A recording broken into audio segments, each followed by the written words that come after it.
Can you see the presentation, Corey? I can. Let me do.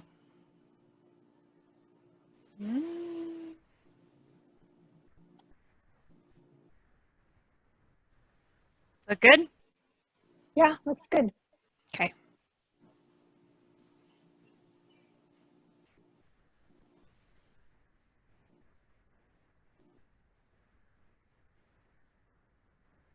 All right, I say let's go for it. We're already about 10 minutes behind. So. Yeah, exactly. All right, I will kick it off. Welcome, everybody. You are at the Applied Technology Committee and also the interpretations. We've joined together, so a little bit of a surprise to us, but we got this. And I don't know, Steve Campbell, if you're on, I believe you were also leading the interpretation, so happy to work with you. Yeah, so without further ado, let's get this started because we're already running a little bit behind and I know everybody has tight schedules. So I'm Amy Koch. I am the State Soil Scientist for the Pacific Islands area, and Corey Owens is my co-chair. She's the State Soil Scientist in Oregon. So for those of you who may or may not know, we had a pre-meeting last week, the week before, to kind of, because we knew our time was limited here, we wanted to make sure we were very focused in what we were going to cover. So today we're going to kind of discuss a little bit about the committee purpose, just a reminder, and also kind of looking forward as to what we want this committee to be, some technology updates, a new business discussion, and then priorities and next steps. So as far as our committee purpose, the official purpose is that the committee reviews, identifies, and prioritizes technological advances that promote the objectives of all partners, and for us, it's in the Western region. This is coming out of the NCSS bylaws and conferences. And it's also important to note that we elevate recommendations and proposals to the National Cooperative Soil Survey Conference. Given that we're alternating years, anything that we discuss here today, we have the opportunity to kind of have things that will elevate to be discussed at the national level next year and or throughout the year. I'm not going to dwell too much on what the chair and co-chair do, but Corey and I volunteered to do this. We by no means feel like we're experts, or we're not even sure if we're part of the committee, but we just are here to kind of steward things along and do whatever we can to elevate the different topics that need more attention. So one thing that we did talk about in our pre-meeting was kind of what is the focus of this committee for applied technology. And one of the proposals that came out that we all agreed was kind of a good one is that this committee would serve as the channel for an interchange for focus teams to demonstrate new tools, update us on projects, and solicit feedback. And then participation in the focus teams would be optional by committee members. So we kind of see as like the brain power is in those focus teams. Those are the guys that are in there and they're doing all their awesome work. But for us as a committee, we may not necessarily be the ones doing the work, but we want to benefit and be aware of what's going on and provide feedback so that what's being developed by those teams is something that's going to be beneficial to us at the field level.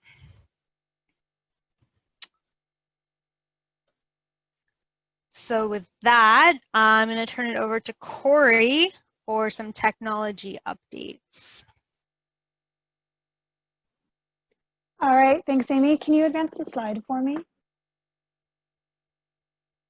All right, one of the things that came out of our conversation, our pre-meeting, which was we had about 30 plus people at the pre-meeting, and it was nice because there's folks who were able to go now to other committee meetings because they were at our pre-meetings.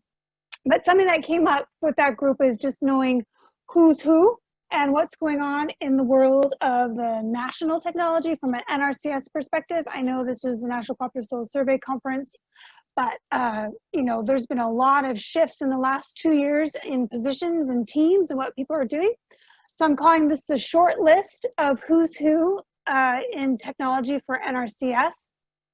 I'll kind of just go through this quickly, and then we'll kind of talk a little bit more about that interaction with the focus teams and have some discussion. So Dylan Bodette is on the internet. He's called a DSM specialist, but he's working on soil web interpretation generator and a lot of other programming type work with soils data. Suzanne, everything digital soil survey, and Suzanne is also the focus team lead for digital soil survey. Steve Beasley, GIS specialist, he's GSurgo and National Soil Survey GIS expert, so he also plays a large role in the way that GIS is getting developed and those tools are being used and delivered. Kyle Stevens, everything NASAS. Kyle's also the Soil Survey Database Focus Team leader. Rick Nesser is someone that Drew Kinney mentioned as the LIMS manager. Apparently Rick is retiring a month. I've never met Rick, but I wish him well in his retirement. And I'm not sure what LIMS is.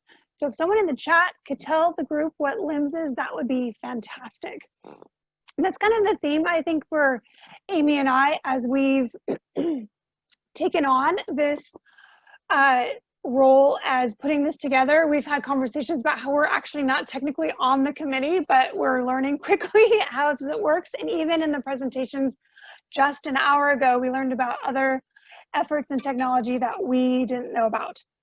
So also going down the list, we have Aldolfo. He is now on Drew's staff, and he's a Python programming expert, and I know he's been lent out to a few of the other groups, the centers around the country, helping them with some developing those big national tools that are happening. One example is the wetland determination database that's going to be coming out in the next, probably by the beginning of next year if the national bulletin is correct. Tammy Cheever, of course, is everything soil business and technology. Jason Nemechek is in his new role as the National Soil Data Applications Scientist, and that's on Robotham's staff.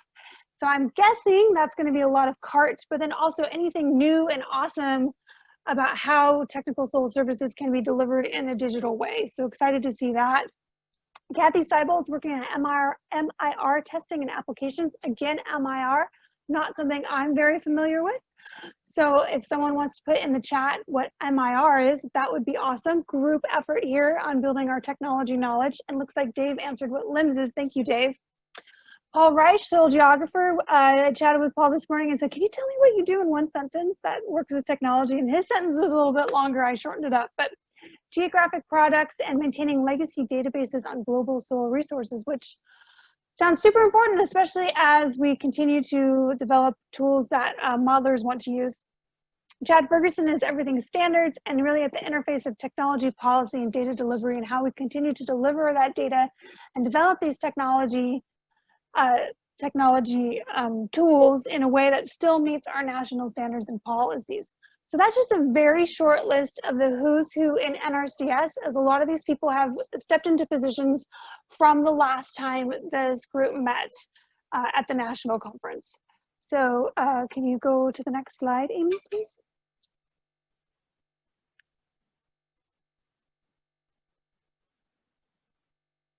Thanks. So this crazy slide was me this morning trying to kind of show another picture of what Amy was talking about, because we did discuss a little bit about where this committee, this theoretical committee, because there actually isn't a current standing committee, fits in the greater scheme of the way technology is being developed across the National Cooperative Soil Survey. So we have our focus teams. This isn't all of them, but every focus team just about at some level has some sort of touch point with technology. And so it's really interesting to think about where this regional technology committee works, because I know, you can go forward, that's fine. I know that so much of what we do in between these committee meetings is actually thinking about this type of stuff and responding to bulletins and data calls and giving feedback and working behind the scenes. And it's not just NRCS who's working on that. That was a great example in our intro today, all the different ways USGS is looking at soil property maps. Park Service is looking at the ways that they're with Soils 2.0, they're gonna make the soils data work for them. So there's lots of state level team members, National Cooperative Soil Survey partners that are all working in this realm. And it'll be interesting to see as we continue to expand it, and we're going to have some chance for discussion on this, where we feel like this regional technology committee role should be, and then, you know, what we want to do to try and maybe stand up a committee or not. I mean, I would think it would be great, but we'll see. So go ahead, Amy. So also there was a question at the pre-meeting about some of the work that's going on with the partners. And so here's just, again, a short list, because I know there's more going on that's not just NRCS specific. It's about, you know, we saw the BLM USGS cooperation on soil property maps. We've got UC Davis supporting Soil Web. We've got WVU creating covariate stacks, and again, continuous soil property maps. I know Colby is working on a continuous soil property map for Mount Hood National Forest in Oregon. That was through Forest Service. They're converting the Newhall simulation into R, and they're continuing with ArcSIE and making sure that we continue to have the spatial geospatial interfaces that we need to deliver this stuff. And that's just, again, the short list of some of the projects that NRCS is directly related and working in. But I think, if anything, to me, hearing what folks are doing, and for the few weeks Amy and I have been putting this together, to me, it solidifies and strengthens the need for the National Cooperative Soil Survey and these conferences, and the way that we need to use this Cooperative Soil Survey regional conferences and this formal mechanism to meet as a hub for sharing all this information, because it's the one place where partners consistently make it and partners consistently bring to the table the stuff they're doing. So with that, open it up for a little bit of discussion, either in the chat or unmute your phone. The thought is, you know, does anybody have do you agree with what Amy and I think the place for these regional committees should be? Do you agree with what you think the role is between the focus teams and the committees? We would love to get some interaction with folks today.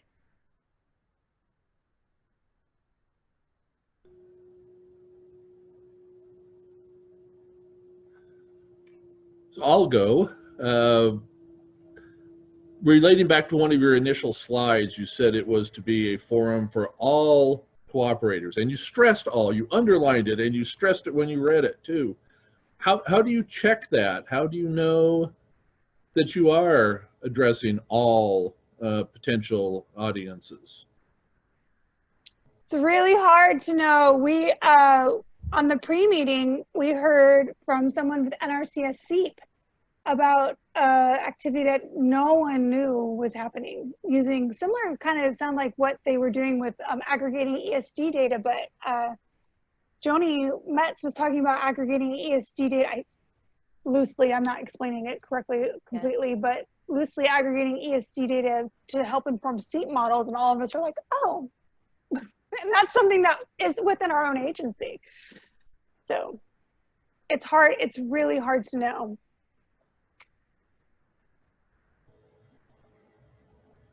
Anyone else? Yeah, this is Nicole Jacobson with the Washington Department of Natural Resources, and I've been really trying to engage, you know, for several years on the technology committee, because we do a lot of work within our state agency, but we are fairly limited when we are trying to interact with the federal partners. So one of my follow-on, I don't know, points, comments to Dave there was, I would really like to see more engagement with some of the state agencies that do have these capabilities, not just the universities.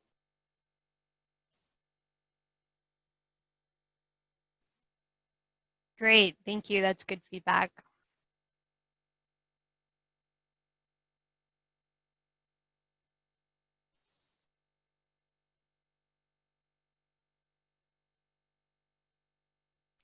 Corey, can you see the chat? I'm having trouble keeping the chat and the PowerPoint up. So if you can kind of monitor that.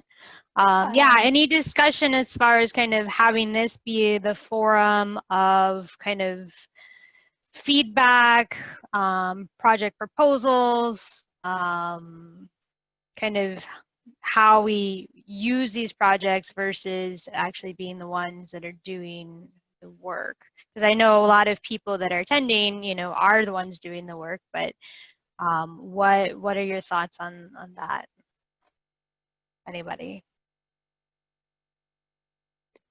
Now, as a point of reference, the technology committee has not met once, to my knowledge, in the last 2 years, or 4 years, the regional one. So, you know,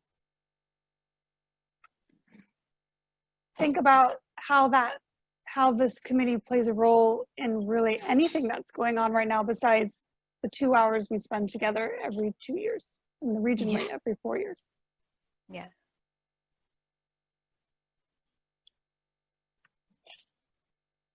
Everyone thinks our days are amazing, and this is what we'll be reporting to the reporting out to the national group. So that's fantastic. We will continue on. Okay.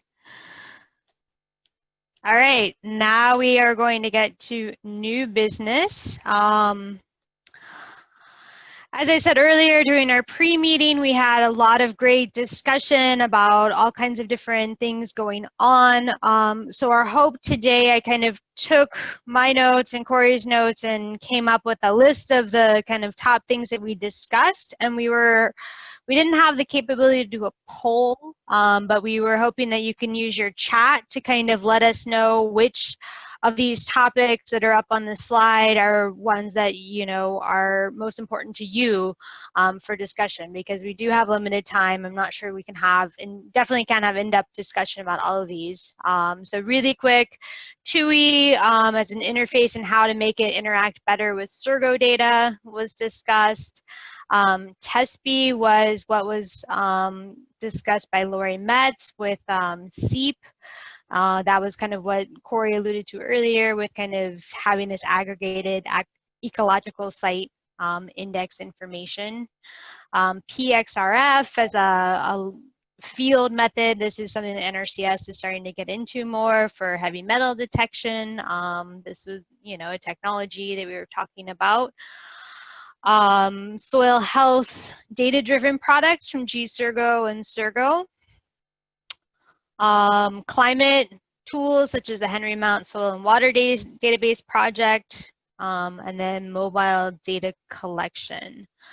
Also, because we are co-leading this for interpretations, if there's any interpretations, topics, we want to make sure we cover those as well. So please use the chat to kind of help us lead the discussion, and then we'll kind of open it up and see where things go. There are 27 people on this meeting. If you don't know how to get to the chat, you hover, just make your mouse go over the meeting, and down below in your bar, it'll be chat. Open up the chat, that will open up on the side of your screen. I should see 27 responses to our question of what do you want to, you have chosen to spend this hour with us. What would you like to talk about? Hey, Corey. Yeah. This is Suzanne.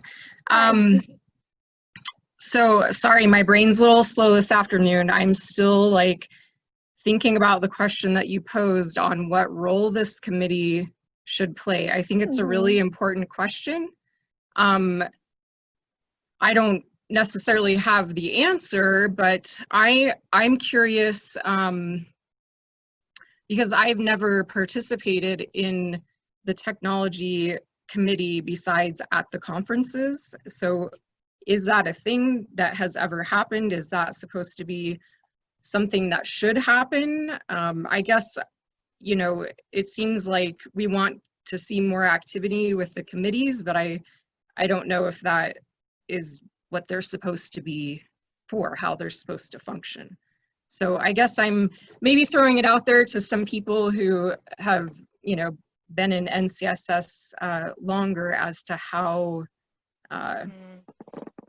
you know, is it okay if we just chat, you know, at the regional meetings and then push, you know, ideas, concerns, et cetera, up to the national committee? Is that the function of this, or should it, you know, is it supposed to be more?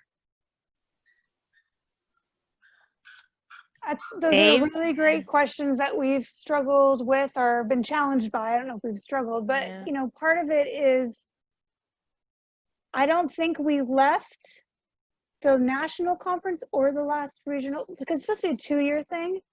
So just the last time people rotated off, nobody stepped up.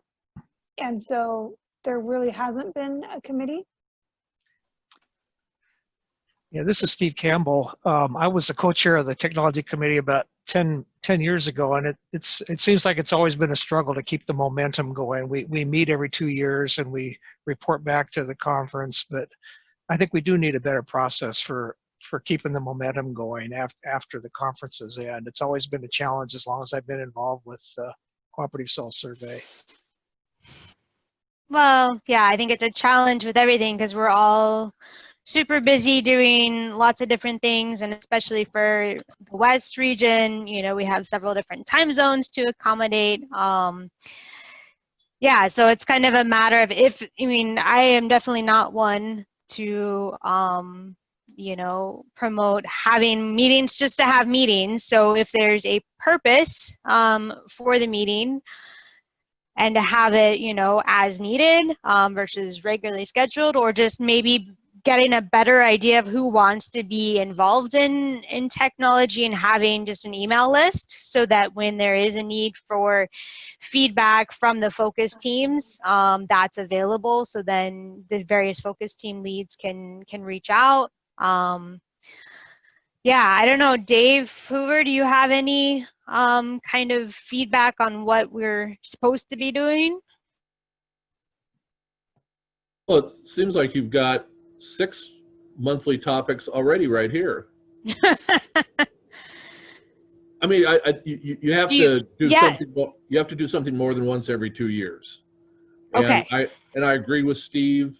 He and I have seen a few of these, and it's a perennial problem. So, Okay. but I mean, why not take an hour every month and just start knocking these off?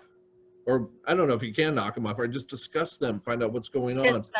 There's others on here that could be added to Right. this too, and I'm sure a membership would do that. Of course. Yeah, and I think that's, you know, and then that also gives people the opportunity if there's someone that's like, okay, no, I'm never going to use this particular tool in my area, then, you know, you don't need to necessarily be a part of that discussion if you don't want to be, and that kind of will help guide people to target their efforts a little bit more. Anyone else? So there was a question in the chat from Jay Scovlin about examples of other regional committees. So I did the Northeast region. I chatted with Wendy, who put that committee together, and she sent me her meeting minutes. And they spent the first, Dave, I believe you were in that meeting. They spent the first big chunk of their meeting actually doing what we're doing, which is talking about, hey, we don't have a committee and we're supposed to have a committee, and also what's the name of our committees. So we're kind of actually probably in line with what else is the conversation that's going on around the country on where we fit and how to keep the momentum going. I would say that I think the focus teams have really invigorated a lot of the work and have become a real place where the National Cooperative Social Survey has thrived. If you go on the website, you see the focus teams are sprinkled with partners and different agencies, and that's, you know, what it could be.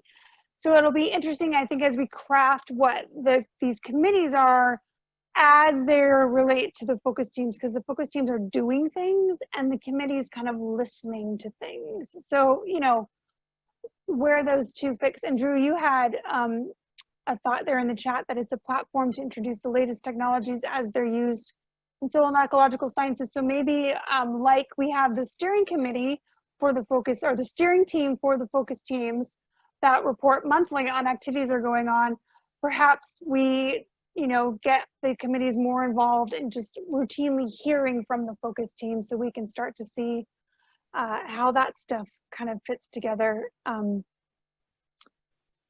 So someone said email list. Yeah, we don't even have, we could very easily set up a Gov delivery email list for this group, which, you know, a couple years ago, that wasn't as common. It would have been one person managing, you know, a listserv. And now we have an easier way to have a platform to get that stuff out there. So there are some new ways the technology committee could use technology to do a better job continuing to reach out and grasping the whole group of people that might be interested in that. Because I know if you've gone on to GovDelivery, you can choose which emails you get. So this could theoretically be a choice of the emails you want to get. Any other thoughts on the discussion of where this committee fits? So I was going to share a slide with you, but I'm banned from doing that. Oh, you are? But, well, not in so many words. But one thing that I'm going to propose to and I'm on the focus team steering team, and one thing I'm going to propose to that team is that we have a technology focus team. And Pam Thomas and I worked up a slide on this, and you know, just an overarching thing on technology. I think it touches all of the other ones, but I thought this would maybe be more aligned with the regional technology, applied technology, new technology committees of NCSS. And I was looking at having maybe some sub-teams on there, like an MIR sub-team and an XRF sub-team and a soil moisture sub-team that really would provide that forum for our NCSS people and as well as our cooperators that maybe we haven't pulled in yet, that are doing research and are doing field work on these topics. So it hasn't been accepted by the steering team yet, but doesn't stop me from throwing out ideas every now and then. So my question to you about that, Dave, is why would you set up a focus team to do ostensibly what this committee could, if it was functioning, could be doing? Well, you know, and I think that's a good point, Corey. It's like, what's the role of the national leaders at the center versus the committees of the NCSS versus the focus teams? To me, we're all just different parts with a little different emphasis on communication. Maybe we should, I'm on the steering team with you, Dave. Maybe we should think about that a little bit and see if we can, now that I'm in it from a regional perspective, see if we can think about a way to make that not only maybe use a steering team as a way to engage more with the regional and national committees. If we could find a way to engage the regional committees to a greater degree, we would accomplish something that has not been accomplished yet. So right. Make it happen in the West. Yeah, step one, have a committee.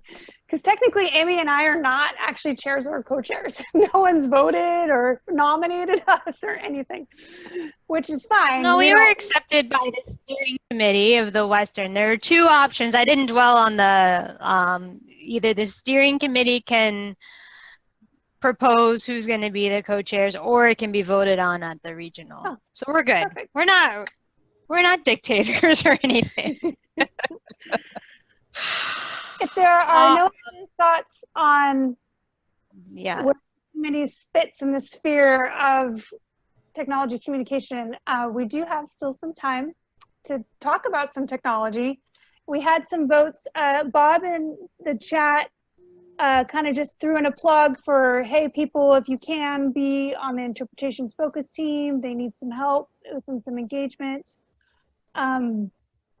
I had one person wanting to talk about soil property modeling as a hot topic. I think that's all we have. So there are 27 people. Do more people want to vote on what we talk about? Corey, this is Steve Campbell again. I know in our pre-meeting we talked quite a bit about a soil interpretation generator that uses geospatial data, and I know it didn't make this slide, but that's a really interesting topic to me personally. I think there's Yeah. a tremendous amount of potential in using geospatial data and interpretations. So that's a great place where technology interpretations cross. What Amy and I did is we took this, because Dylan and kind of his group are working on that. We thought we'd talk about the things that no one had touched really yet, to see if they needed to be elevated to the national committee. So this list is what you see is, so obviously people know TUI, but we don't have no one's that we know of is working on an ArcGIS extension for TUI or TEUI. I always say, I don't know what the right way to say that is. TESB is a whole new thing no one had heard about, has some potential. So, you know, of these things that you people that focus on here see on the list, what do you think, you know, understanding where you are and what you do, what do you think would be, we would want to elevate to the national conversation on technology that we want to say should be supported or looked into? Okay. And it is getting a little, we can work out with Bob. I'm hoping, I know we have a Zoom host from the university on with us. I'm hoping we can export our chat so we get this for the notes too. Hey, Corey. This is Sean. Any type of technology we can apply towards soil health assessments. And I'm not suggesting any particular technology per se, but that as a topic, I think makes a great topic and one for discussion. You know, soil moisture content, soil temperature, that PXRF, the reason I brought that up in the pre-meeting was it seems like I had heard that there was some applicability to determining organic matter content with that. And again, this goes back to soil health assessments and technology we might apply towards those. So maybe that's just a better title to use to capture kind of what I was after there.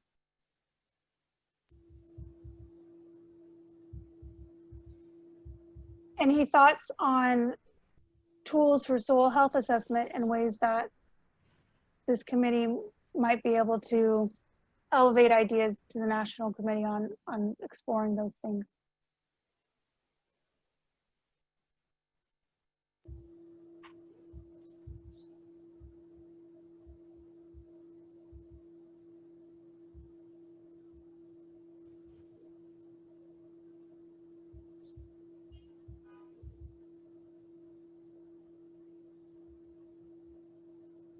So I would think that, yeah. For soil health. Yeah, I would think that this one would definitely have a lot of overlap with the interpretations as well. I know there's some existing soil health interpretations, but kind of where those two would interface.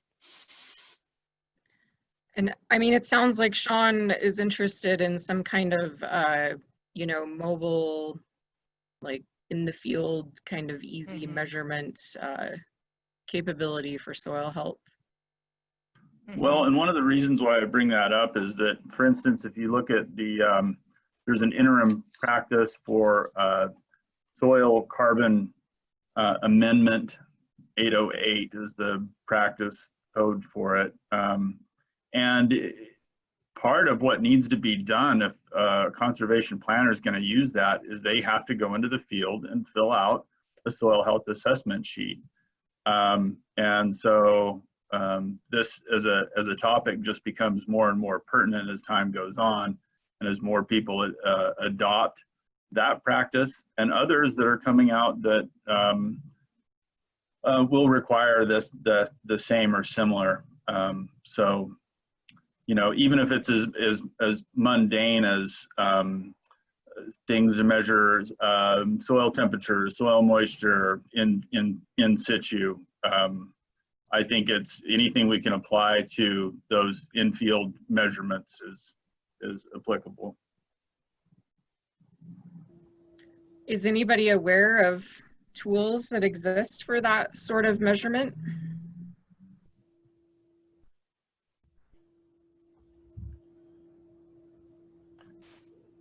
Suzanne, soil soil temperature, pH, EC, there's different technology out there for, handheld devices for doing that. Maybe some of the discussion is, well, what works best? Yeah. Yeah, that's out of my wheelhouse, but it's interesting.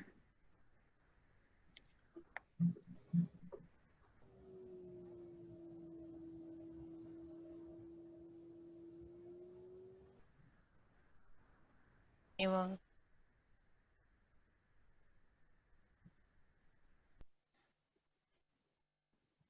All right. I've captured that, Sean. Anything else on this or any of the other things that we had listed or other topics related to interpretations or what other technology? We still have about 10 minutes to kind of discuss things, keep on track. I'm curious if anyone on the call knows about what it would take to get an ArcGIS extension for TEUI, especially seeing what Forest Service presented today about where they have data and what's Sergo level, what's not, but yet they still have information to, So make Corey, the assessments they need. Mm-hmm. Yeah. I think I'm a little confused about exactly what maybe the concern was that was brought up in relation to TUI. It is actually It is, yeah. It's an existing ArcGIS extension. Yeah, that's what's meant by what's written there, is that it's an existing extension. Right, and I know that yeah. at the pre-meeting, Yeah. it was talked about that it didn't work with Sergo data sets or something, which I found odd because many of the demonstrations of TEUI toolkit that I've seen given by Forest Service, they use our data, to demonstrate the tool set. So I guess maybe some clarification on what exactly the kind of the gap was there for using that Sure. that piece of technology with our Sergo data. Thanks for the clarification, Suzanne. Obviously, I'm not a TUI user, or else I would have known that. No worries. Part of why BJ, I wanted to be on the technology committee was I'm learning every day, every conversation. I think BJ was the one that had brought that up, not to put you on the spot, but this is your topic. So if you have anything, and maybe it's just a matter of some kind of one-on-one coaching with the two tools to make them work well together. And I know I was, I'll just throw this in there while we're talking about it. I was contacted by a couple of the Forest Service people that participated in the pre-meeting that just kind of wanted to learn more about the TESB because there seems to be a lot of overlap with the TUI. And so I was able to provide them with that information, but also kind of assured them that we want to make sure that we're going to continue to work with them in any way possible. As we're trying to incorporate all of our partners, as Dave said. So just kind of making sure that we're not pushing anybody's tool aside and saying that one tool is better than the other, but it's just more an awareness of everything that everybody's working on, which is the whole point, I think, of this committee.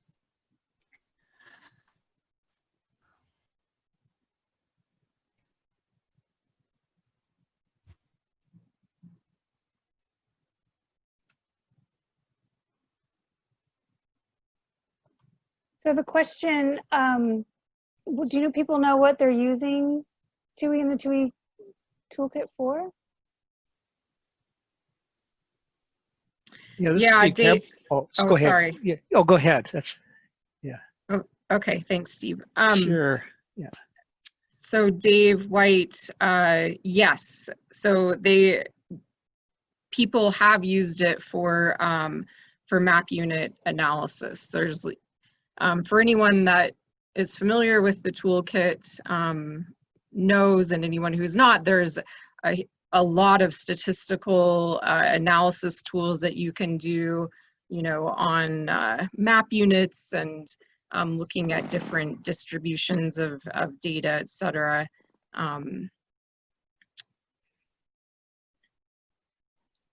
Yeah, I was just going to mention as well that it's been used in initial soil surveys for pre-mapping purposes to get an idea of where polygons would be placed. So I've seen that used pretty extensively on initial soil survey. Yeah.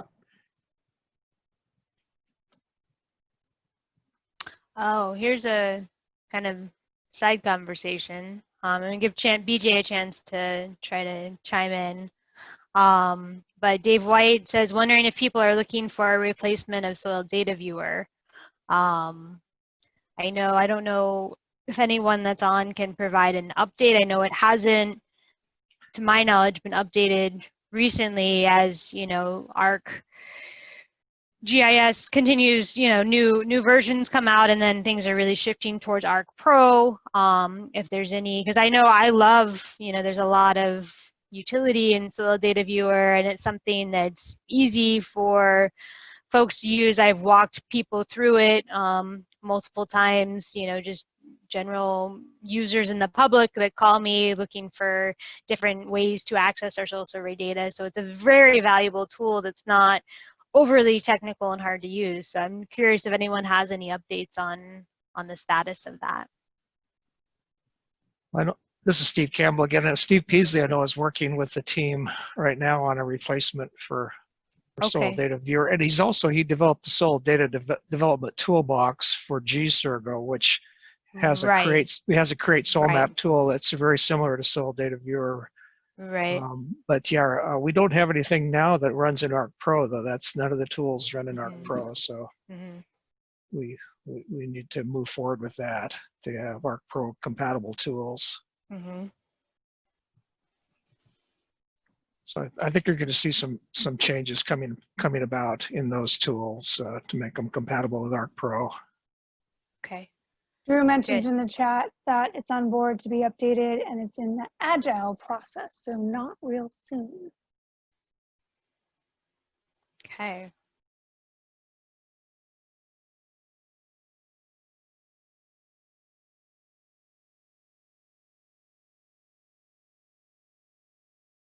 Looks like BJ got back to us on his thoughts on TUI since he wasn't able to unmute, his audio wasn't working.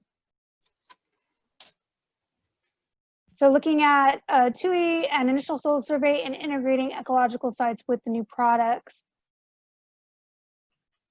Sounds like Dylan and BJ are going to be on a TESPI call to see what that is going to, what TESPI is and how it might be used to be able to integrate with ecological sites. So we'll just keep that on the list, BJ, so that it gets into the minutes and it's something that, you know, was discussed, and it's something we should probably try and keep on the radar for however this committee continues to in the future.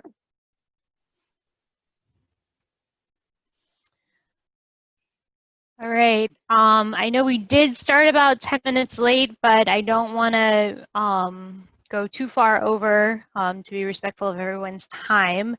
Seeing there's not a lot of feedback, and I know it's hard having a virtual meeting. It's not the same as having that face-to-face discussion, but I think I am going to go ahead and kind of move on to our priorities and next steps. And so this would just be where we kind of reiterate or solidify what we've talked about throughout the meeting, specifically of, you know, what does the West Regional Cooperative Soil Survey Applied Technology Committee look like in the next 2 years before we meet again?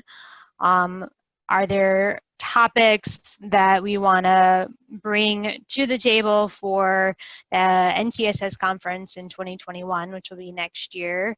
And I believe, unless anyone here says otherwise, that Corey and I would be the ones to represent this committee at that conference next year, which I believe is Alabama, which I'm kind of excited about. And then again, kind of how we as a committee are going to interact with those focus teams. So that's kind of what we had to wrap things up. So if people kind of have any last minute thoughts, or you know, maybe I'm thinking maybe we can try to follow up on this with, you know, a short survey to try to get more of, you know, tangible, this is the clear direction that people are thinking we should go. I definitely think you know, it sounds like the soil data viewer updates are kind of in the hopper, so to speak. It may take a while, but maybe this issue that Sean brought up with kind of the in-field soil health assessment and some of the technology associated with that. And then I guess we'll kind of continue to get updates on the technology focus team and see how that would kind of feed in with this committee. But I think the next step would definitely be to get kind of a survey together, get a list of all the participants that we have here, send out another Gov delivery to kind of, because I know there's people that probably wanted to be in this meeting, but because there's just, you had to pick one meeting to go to today, make sure we get everybody's input. As far as, is there a need to meet regularly? Dave Hoover mentioned monthly, quarterly, as we have a need for, you know, providing that feedback to focus teams. What are, yeah, kind of closing thoughts from anybody?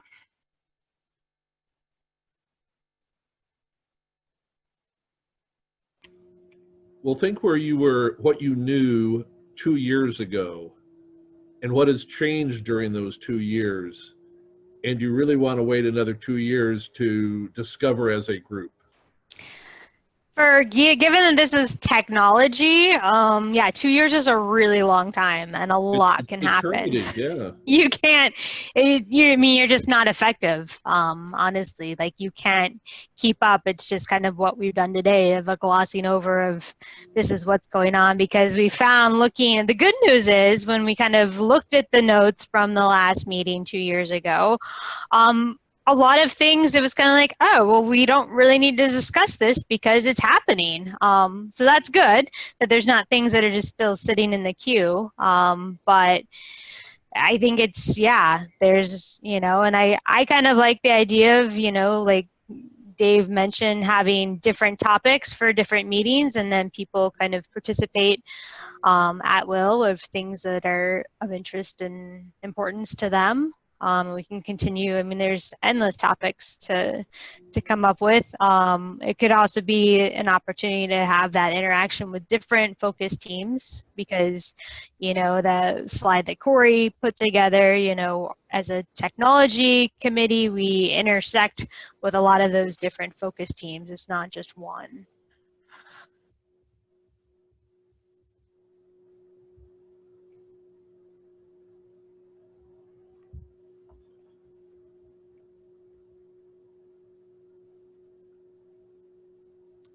All right.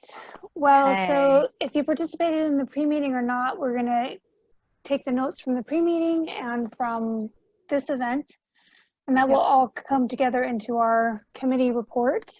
And then we will kind of think about what we want to move forward as far as reporting out on Wednesday.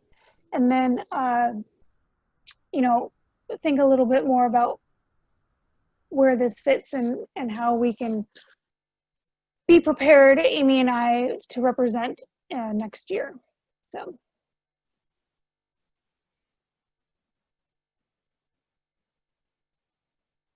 Any final thoughts from anybody? Fingers crossed we go to Alabama. Yes, life will be back to some kind of normal, that we can at least be all in the same room at the same time. All right. Thanks, all right. everyone. Thank you for your time. Looking forward to seeing you all virtually. Tomorrow's our field trip. I'm excited. We get to Thanks, cover a Sandy lot and of Cor- ground.